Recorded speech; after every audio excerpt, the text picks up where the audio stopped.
developing a lot of the health-related fitness components as well as skill-related. So like going up and down the court, that's how we got our cardiovascular. Great cardio. Great cardio. What about you? Some of the stuff that you used to do? Shoot, body composition, reaction time, the skill-related fitnesses. Yeah, agility, the agility work balance. on that. That's why basketball players are so good, you know, playing other sports. It translates. Yeah, it definitely translates. But also, I mean, if you're going to do other things like getting to running or anything like that, other leisure type activities that they can do, you know, developing your strength, just being able to, you know, shoot repeatedly many times throughout the game is like muscular endurance. So it's a lot that basketball helps with. Plus, mentally thinking the game, strategy. It's like a chess match. Oh, yeah, yeah. It definitely, what do they say in sports? 90% mental, 10% physical? Exactly. People always neglect that, though. People do always neglect that. But you can translate that to life, too, because really, everything we do is like 90% mental, whether it's in school, work, anything like that. People don't realize that some of these sports that we play can help you in your everyday life. And it's better to do it now when you're young, like these kids out here in the back, because when you get older, it's a lot harder. Yeah, I mean, sports going to develop the mind, it's going to develop the body. And we're going to look at some other games that also develop the mind a little later on, too. Yeah, we're going to look at some games that, the mind, definitely. And some other games that you may not think can translate over into everyday life, but they definitely do. Remember, also outside the jungle gym, that's how I became my Mary Lou Retton.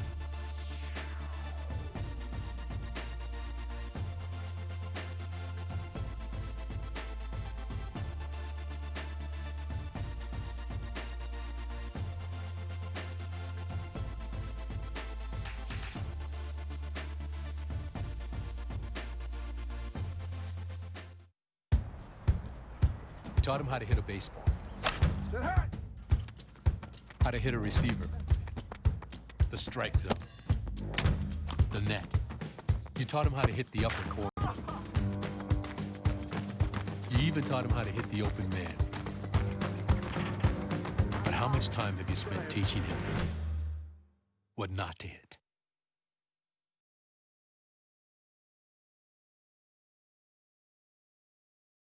Morning, Gary. We are GetSchooled.com. You want a college education, don't you? You know you do. That's why we're here. We're free and here to guide you through every step of the way, starting with attendance. Gary, financial aid forms.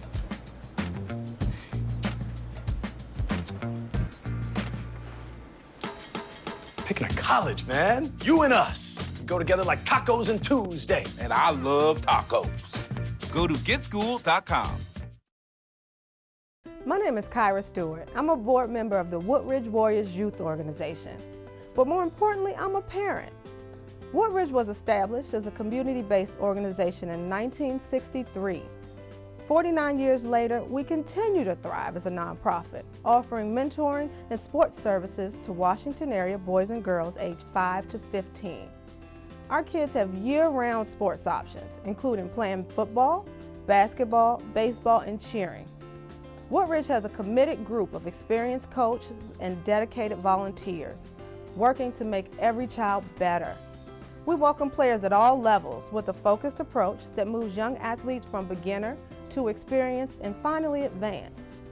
We've seen our players go on to play in college and professionally, but more importantly, they go on to become successful men and women.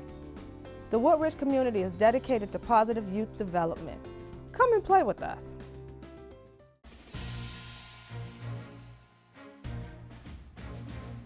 What's going on right here? What's going on right here?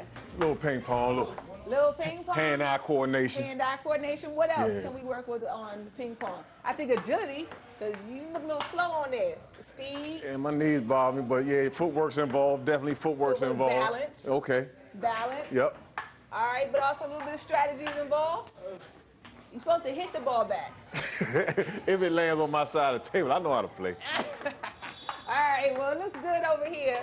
All right, we need to go over here and see my reaction time. Come on, we need to come over here. Because there's some more games that people play, all right? I don't think we had foosball when we were growing up, huh?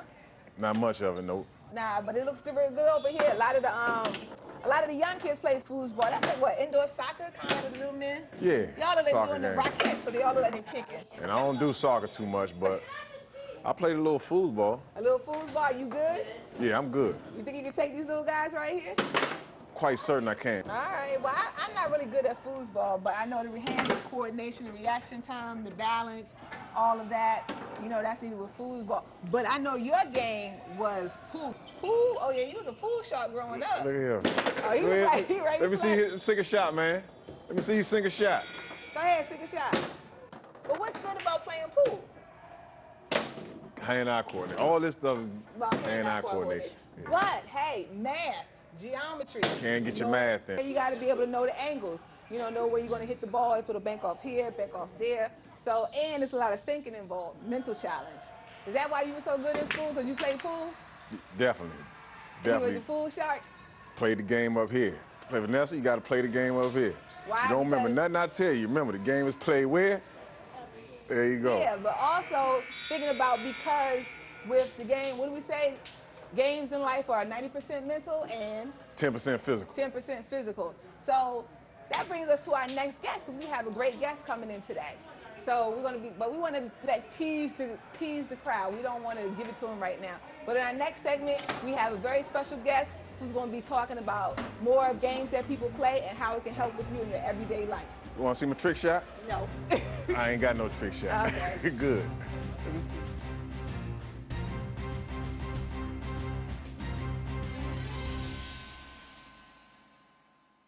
They said I have troll teeth. That my voice sounded like a possessed baby doll. That no one would ever love someone as stupid as me. That I was fat, ugly. Disgusting.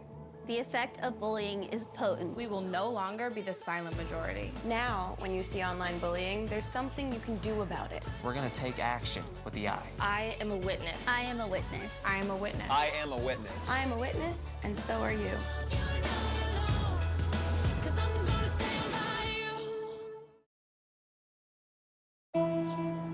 I'm only 17, but I know about investing. Believe in something, buy shares in it, watch it grow. So, what if you could invest in the future? The future of kids, like a stock. Not the kind of stock that's about making money, but a stock for social change. A whole new kind of investment called Better Futures. When you invest, it helps kids go to college. I could be one of the first college graduates from my family, the first philanthropist from my neighborhood. And if I'm the first, then maybe there's a second and a third. Believe in us, invest in us, watch us grow. My name is Sydney, and I'm your dividend.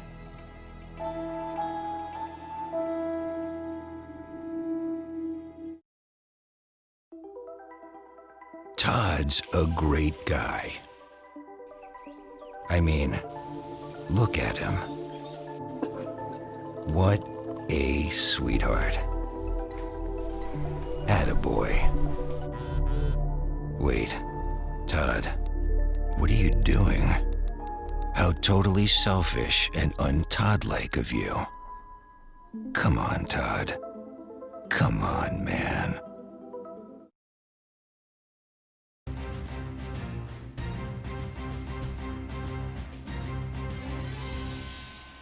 So what we got going over here? I see some more games that people play sometimes, more of the skill-related mental. We got a chess game, and this young man is driving a hard bargain right here. Driving a hard bargain, what do you mean? He's coming after my king. He's putting a lot of pressure on me.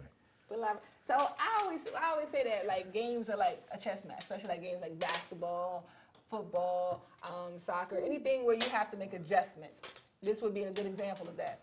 Oh, great example. This is one of the few games that they use to identify young prodigies. Okay. So if you're young and you're gifted, they test you, not test you, but they see how proficient you are with the piano and with the game of chess.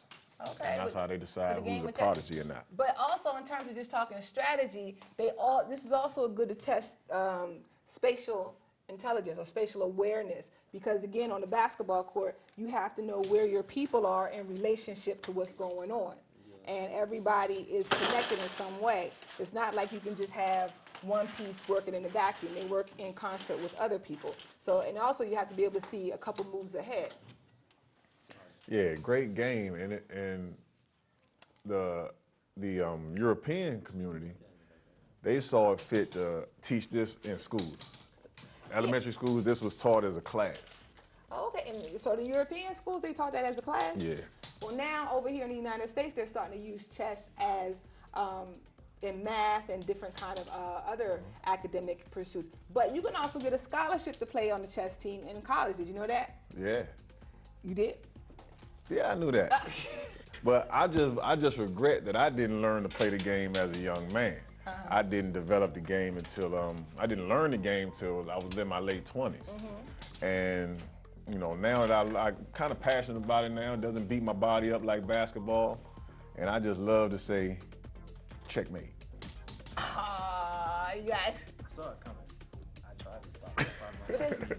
That was good. You going to say checkmate. Checkmate. That was a good one. But this game over here, Connect 4, that they got going on here, this is another game of strategy.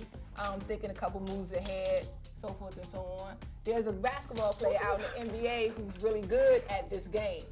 And that's what, you know. Oh, yeah, I heard about Rondo bragging about his Connect 4 abilities. But I think it's more for kids, though. You shouldn't be an adult bragging about how good you are in Connect 4. Anyway, all right, well, on that note, we're going to talk about some things that more adults can do. But, I mean, it doesn't matter if it's, you know, it's a game. It's a game, whether it's for the young or the old, 8 to 80. Yeah, I mean, we're at the rec center. Again, this is where the kids play. So I understand we got the Connect 4 out here. We had the side. We seen the foosball, the pool. All that stuff is great. But, yeah, this is my baby right here. All right, well. You see how I checkmate them? Yeah, we see how you. This is called a combo. Okay. When you use 2 players as a combo. Yep. So it's what, like the pick and roll? There you go. Okay. You're always putting everything with basketball. That's my game. Pick and roll. Strategy. Could be the give and go. Could call it a give and go. Yeah, but everything in the NBA now is pick and roll.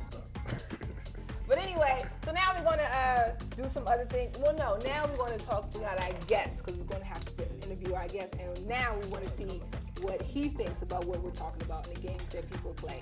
Okay. All right, so let's do that. You ready? Yeah, I'm ready. Let's go. Let's go.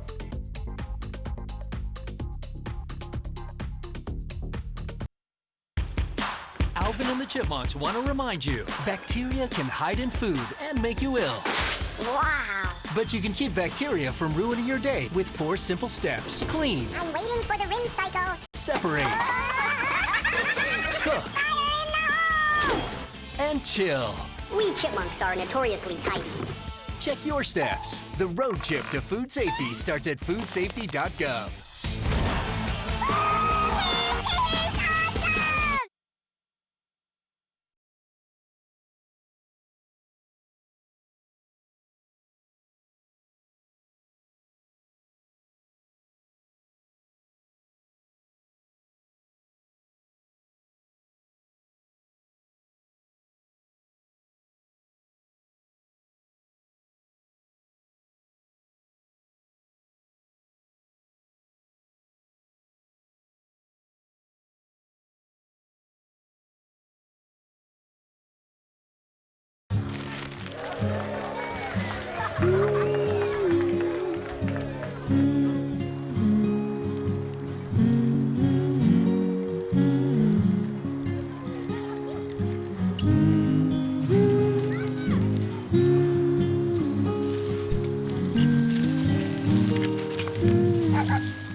Of all the things you've done with your bike, donating it to Goodwill may be the most incredible of all. Your donations help fund job placement and training for people in your community, which means your stuff can be more powerful than you think. Donate stuff, create jobs.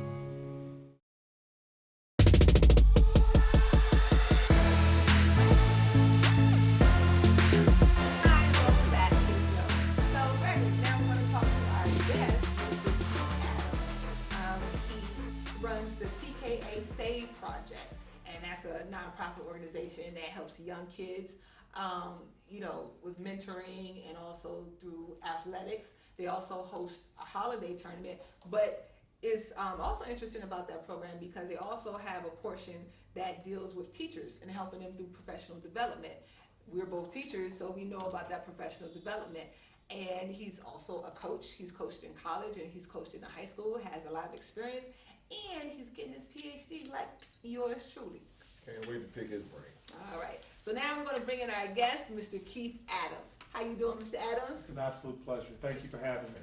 We love having you here. So when I read your biography, it sort of sounded like mine. You know, the teaching, the coaching, and the doctoral thing. You know, the dissertation thing. So, and I know you're in your dissertation right now. Absolutely. I am actually going to submit my proposal very soon. My dissertation is on finding the balance between athletic and academic motivation from the perspective of first and second year Division I college student athletes. Wow. Well, good luck with that because I'm also in that process too. So today's show was about games people play. So we were talking about, and we're at this great rec center here, the Trinidad Recreation Center, and we were talking about, you know, as a young person coming to the rec center, playing outside on the playground, because in my mind, that's where I became the athlete that I did. You know, running, jumping, just doing everything, learning the different health-related skills of fitness and the skill-related fitness skills. So from your perspective, what games do you feel translate into like academics or, you know, other parts of life that can be used? Every extracurricular activity I've ever come across helps translate to real life skills, whether it's basketball and picking up your own teams and being an advocate of why I should play, or whether it's baseball or field hockey, soccer. I learned a lot about coaching basketball from watching soccer. And the spacing of the field and how in soccer you have to let go as a coach because there's no timeouts and controlling of it. So a lot of times the player is the coach on the field. So again, there's a lot of transferable skills with all of the different extracurricular activities. Well, that's very interesting because I never thought about using soccer as a way to help not increase, but help improve my coaching as a basketball coach. But you're right, the spacing and being able to let go, let the team work its way through. Sort of reminds me of Phil Jackson, how he would just sit there and when the Bulls would get in trouble, they let Michael and everybody sort it out on the court. So we were talking about basketball and how it has a lot of skills that transfer over. Like for instance, the running up and down is the cardiovascular. Just, you know, shooting a lot and holding your position in defense. You know, muscular endurance, muscular strength, and then also just the whole. Don't forget the flexibility. Oh, yeah, don't forget the flexibility, but also also the mental challenge. Like that's what I've always liked about basketball, and that's what I like about any sport. Just the mental challenge, having to make the adjustments. You know, mano y mano. Yeah, and then getting into the minds of your opponents, the head game you can get in there, and you know, throw your other person off their game. Well, also, what I like that's interesting that you said with your program, when you help with the teacher component, that you want them, or you try to show them how to teach from an athletic mindset. Can you speak to that? Yeah, an athletic mindset encompasses three things: high levels of collaboration, communication, and accountability from everyone involved in the lives of students, and in this case, student athletes. One of the things that, as coaches, you're held accountable after every game. You have a microphone in your face, and people ask you questions about your strategies and what you did, what you didn't do, why you did, why you didn't do it. But oftentimes in education, you go into the classroom, you teach your lesson, whether the kids got it or not. Sometimes it's asked about, sometimes it's not. And the only reflection you tend to get is some standardized test in the month of May or June or something. And it's not a lot of ongoing collaboration, communication, and accountability. So that's one of the things we just try to work with is hold yourself accountable in terms of how you communicate with your kids, how you collaborate with your colleagues as you develop lessons. And hopefully the product will increase, and the product is a better student who's more prepared for college or the career workforce after they leave us in high school. Communicate, collaborate, and count. CCA. remember that. CCA. So tell us more about what SAVE, because the name of your organization, nonprofit, is CKA SAVE Project. So tell us more about exactly what you do and whom you service. Well, the CKA SAVE Project, SAVE is an acronym for Student Athletes Valuing Education. Okay. And a project is an idea we think can work. And we're a nonprofit organization designed to assist student athletes and the people who work with them through educational and professional development. As an organization, we host 2 holiday basketball tournaments, 1 boy, 1 girl. We host 2 academic all-star basketball games, again, boy and girl. And we also give out $1,000 worth of scholarships annually for 2 boys and 2 girls. We talk about living equity and not talking about equity. Okay. It's something we live. And we're totally funded by volunteers and donations and just people who want help. Our board of directors are made of former student athletes who just want to give back. And again, it's through our actions, not our words, that we try to make a difference in the lives of student athletes. So we take them on field trips to colleges. We provide project-based learning experience. We provide actual work experience. Everybody wants you to have experience, but not a lot of people want to give you the opportunity to get real life work experience. So that's what we try to do. So whenever you go to any of our events, you'll see student athletes working, taking tickets, working the concession stands, helping at the table, again, just gaining that work experience. And a lot of professional development, a lot of information about the NCAA and how all of this works in the 21st century. So if I may just kind of paraphrase what you were saying. So basically what your organization tries to do is you're using athletics and helping your students get real life transferable skills. Yes, absolutely. Okay. That's the transferable skills is the key point, because once they leave us and they're on a college campus or they're working in the workforce, they're going to have to be on time. They're going to have to be organized. They're going to have to advocate for themselves and make sure that their needs are met and so forth. So that's one of the things that we really try to work with our student athletes on, and any group that we work with in terms of speaking, presenting, those types of things. So how long has your project, or your organization, I'm sorry, been in existence? Since 2009, and since that time we've taken over 500 kids on college visits. Wow. We've taken a group of students to New York City to visit Wall Street, future business leaders, if you will. We even do a lot of cultural things. We took a group of kids to Broadway so they can see a play. A lot of kids have gone to the movie theater, but they've never gone to the theater.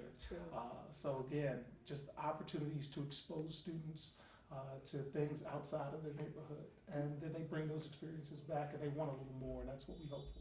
Okay, so we were talking about games that people play. We talked about, well, I know growing up, you know, I did a lot of running, and I think that's those games where we played tag, dodging and weaving, or chasing after people. So I know that helped me out with my running. I mean, it seems like I could run for days, you know, because, you know, during a whole recess, about an hour, I was running the whole time that I was out there. Growing up with you, what games did you play, and how do you feel that they helped you, you know, as an athlete, because you're an athlete? Well, growing up in Hyattsville, that's where my brother and I grew up. We played a lot of street insert sport. Okay. Street football, street stickball. We would take the ball and go to the playground and play basketball, and we would organize ourselves as kids games with other neighborhoods. And I jokingly tell my students we were the last generation to play outside unsupervised. So again, we learned a lot of our leadership skills just naturally because our parents said, go outside, play, and enjoy yourself. So a lot of that organization, the leadership, the advocacy came from playing with guys and girls in your neighborhood. We even double dutched because that's what the girls did, and girls played football because that's what the guys did, and it was just a very open, loving atmosphere growing up in Hyattsville. Yeah, that's a lot of leadership that you can learn on the playground, because there's a hierarchy. You know, usually the best athlete, the best kid, you know, was usually the captain or the one in charge. I know we learned a lot about math and counting because everybody put your foot in, okay? They're like 1, 2, 3, you know, seeing who's engine to see who's it or something like that. And like just, you know, jockeying for position, being able to take orders, you know, from other kids. So they, okay, you get here, you know, playing kickball and stuff like that. So a lot of leadership qualities are found on the playground. You know that book that they said, everything I need to know I learned in kindergarten? Well, everything I need to know I learned on the playground. What about you? Unfortunately, it's too hot to play outside now. But I'm talking about you growing up, the game. Oh, okay, yeah. What do you mean too hot? What's hot got to do with it? Man, it's a heat of like cold red out there. Unhealthy to be outside between the hours of, I ran a lot of summer programs, Yeah. And when they issue that cold red, you can't go outside. I know, but Gregory, I'm talking about when we grew up. Did you, Gregory? You used to get up, get dressed, and be out, and wouldn't come back to the sun. I used to wonder, where does he eat? Where does he go to the bathroom? He just disappeared. I used to get out about 8 or 9 o'clock. Yeah. And you'd be okay till around 11. Then you had to find some shade, 11 or 12. But you never came home. I can go outside now at 9 o'clock, and it feel like it's 11 o'clock in the afternoon. You sound soft. It was cooking my skin. I could feel myself cooking, man. You sound soft. Yeah, that's something. We gotta do something about that. That's called global warming. But back to the. But what about that. the games that you played growing up? Oh yeah, tag. Or do you have any questions Biggest one was for tag. us? But I did want to ask him, in your opinion, do you think the high school sports, varsity level sports, should that be for athletes trying to play at the next level? It is not the job of the high school coach to get every kid to college, just like it's not the job of the college coach to get kids to professionals. It's the job of the high school coach to educate. Extracurricular activities is supposed to be an extension of the day. The first word of extracurricular activities is extra, which means in addition to. So again, it is our job to put people in positions for success, not failure. Now, once a student athlete has experience, or more importantly, expressed an interest in going beyond, then as an educator, it is my job to provide the education. And that education comes from academics, here are the requirements needed, and then from an athletic skill piece, here are the athletic skills that are required. And again, there's so much time and effort that has to go into there that the educational piece has to be instilled in them to say, hey, if you want to work, you got to get up at 6 a.m. and you got to get a workout in before school. And then after you do your homework, you got to get an additional workout in and so forth. So that's how I would answer that question. As a former high school and college coach, I've had high school players play at the highest of levels. I've had college players play professionally and move forward. But more importantly, anything, we provided the opportunity to have structure, discipline, and support. And through that, they exceeded beyond their skill levels and so forth to play in college and to play professionally. Structure and discipline. And, being out on the playground, being unsupervised, we basically disciplined ourselves. In order for the games to go, you can't have chaos. But some kind of way, we all were able to work together and disciplined ourselves. And we provided our own structure, which today I don't really see that, because as a coach and I teach high school and I'm in high school. And what I see a lot of times, and I always try not to be that, the kids these days, because I was, a kid those days. But it just seems like, especially with the athletics now, especially in the revenue sports, we don't extend that discipline or that structure. It's more like, okay, whatever the kid wants to do, whatever that student athlete wants to do, instead of what we need them to do or what we want them to do. And as the adults, we should know best. I mean, I think, most adults in that position, we do know best. But yet we give that away. We abdicate that authority to them. And they don't know, because they're young. They still are learning. So to me, that seems where we're kind of like flipping the paradigm in the wrong way. Well, 21st century kids are 20th century kids.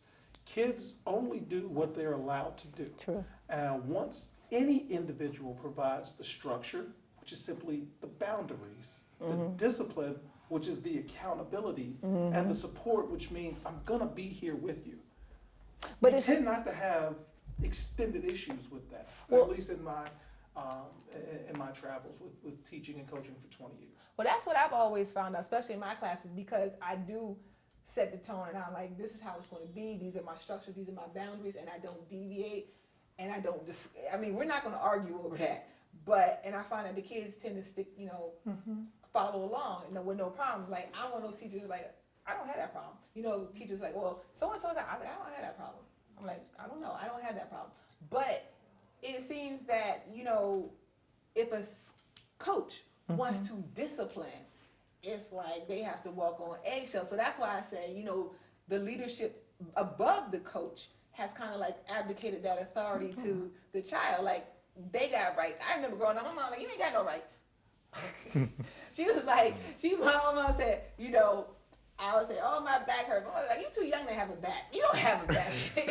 In other words, I was the kid, I was the child, and no matter what, even now she be telling me that you ain't got no rights. Well, that is one change that is different for the 21st century kid, is you literally have to explain to them why you were doing whatever you were doing, because they grow up so informed. They have access to tech. They have the most technologically sound generation that has ever existed. And we are Columbus discovering the new world with smartphones and so forth. So what I would always advise coaches and teachers now is we have to listen more than the previous generation, because we were often told, and we did so without question. And this generation questions more, and that's really not that bad a thing. And see, Veronica, I want to say to you, because... Well, wait a minute, it's not a bad, well, hold on, it's not a bad thing that they question, but when they question, I'm like, they still don't know. I'm like, okay, you gonna question me, but yet you haven't read my directions yet. Did you read my directions? No, so why are you questioning me? But go ahead. Well, see, we want them to think. We want this generation to be able to think. And when you don't give them what you were saying, what you do, how you do it, then sometimes you don't give them those chances to think for themselves. No, I do give them chances to think for themselves, but what happens is they show me how far I can let them go. And unfortunately, just maybe it's the year of the students that I have this year, they've shown to me that, nah, I can't let them go that far. They don't have the requisite critical thinking skills to be given that much leash. Some classes I can, but see, as a teacher, you have to recognize whom you can let go and whom you have to keep close. And like I said, with all the technology that they have, you're right, they do, but yet they don't comprehend or understand it. I'm like, I had one kid, I gave him a progress note, and he said, well, inappropriate behavior. I said, well, you know, you talk too much. And he said, what? I said, well, you know, when I'm talking, you're talking. And when other people talking, you're talking. And do you know what he said to me? He said, well, I didn't know that would annoy you. Okay. I said, would it annoy you if I was, put yourself in my shoes, would it annoy you? He said, yeah, it would. I said, okay, do unto others as you would have them do unto you. It's called a teachable moment. There you go. See, I keep telling you about that. See, you got to get with that, Gregory. Okay, got it. Thank you. Communicate, collaborate, and accountability. There you go. Communicate, collaborate, and accountability. And, you know, that's why I say the games that we play, that helped us out. Because unbeknownst to us, we were learning all those skills that made us who we are today. Well, Mr. Adams, I want to thank you. Thank you. This was a great interview. Appreciate it. Thank you We so definitely much want for to having have you back one time. Tell us more about your project and your program. And if you're doing any other big things with your program, you know, the Veronica Harris Show, we definitely want to help support in any way that we can. If people want to find out about your nonprofit organization, where can they go? They can go to www.ckasafeproject.org, or they can email us at ckasafeproject@gmail.com. And one special shout, June 1st, we will host our annual awards night where we'll give out $1,000 worth of scholarship money for 4 deserving student athletes from around the DC area. Okay. Oh, Cut. sorry, you never told me. No. Thomas Ayers California. Okay. Yeah, so that's why. Well, I'm sorry we didn't tell you. No But, worries. okay, let's pick it up again. And we rolling? Yeah. Okay. So, and if people are looking to volunteer, what can they do? Again, they can email us at ckasafeproject@gmail.com. Okay. And what's the age group of people what's the age group of the kids that can? We primarily work with middle schoolers beyond college. Okay. Because in middle school, oftentimes, students are taking high school level courses, so in turn, they're high school students, and Okay. with the NCAA increasing academic requirements, we need to make sure that the student athletes, their coaches, and their parents are well informed on those changes. All right. Well, again, this is Mr. Keith Adams. He is the founder and creator, founder and president of the CKA Save Project. He was here today, graciously sharing his knowledge and telling us about his project. And we're going to take a break right now, and when we come back, we're going to go talk about what is Veronica thinking. So we'll be right back.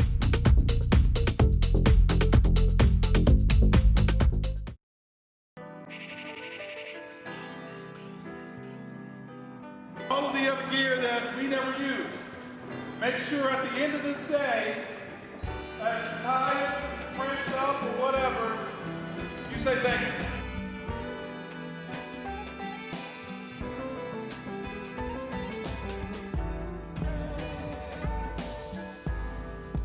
My name is Keith Adams. I'm the founder and president of the CKA Save Project. We're a nonprofit organization designed to assist student athletes and the people who work with them through educational and professional development. Before you leave, there's a lot of great coaches here who are working with you on their own time just to help you get better. When you have that moment, say thank you. For student athletes, we assist them with time management, organizational skills, the ability to self-advocate. What we offer are transitional summer camps to assist them transitioning from middle to high, or if you're an underperforming student, we provide you research-based materials and assistance.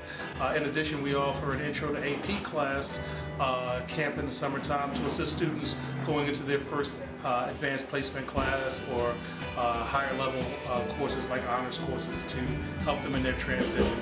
We also help teachers teach with what we call an athletic mindset that focuses on high levels of accountability and changing of the attitude and mindset to assist students perform better in the classroom.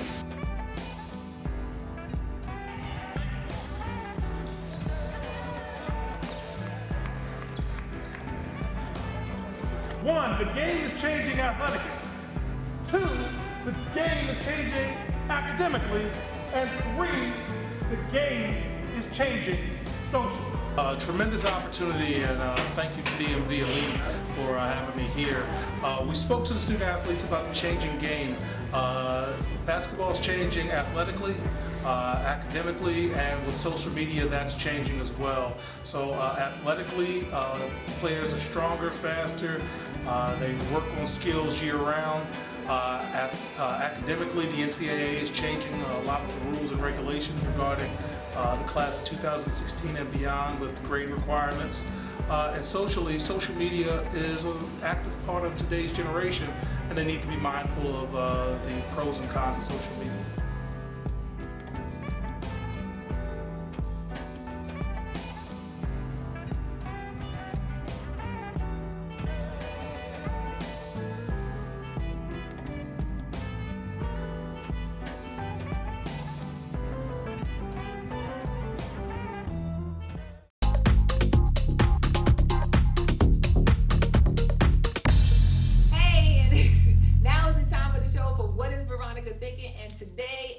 About the games that people play, and how these games help make us the great adults that we are today. Because when we did play these games, that's when we learned our leadership skills. We learned how not only to lead, but we learned how to follow, we learned how to organize, we learned how to structure. There was accountability, we collaborated, and we communicated.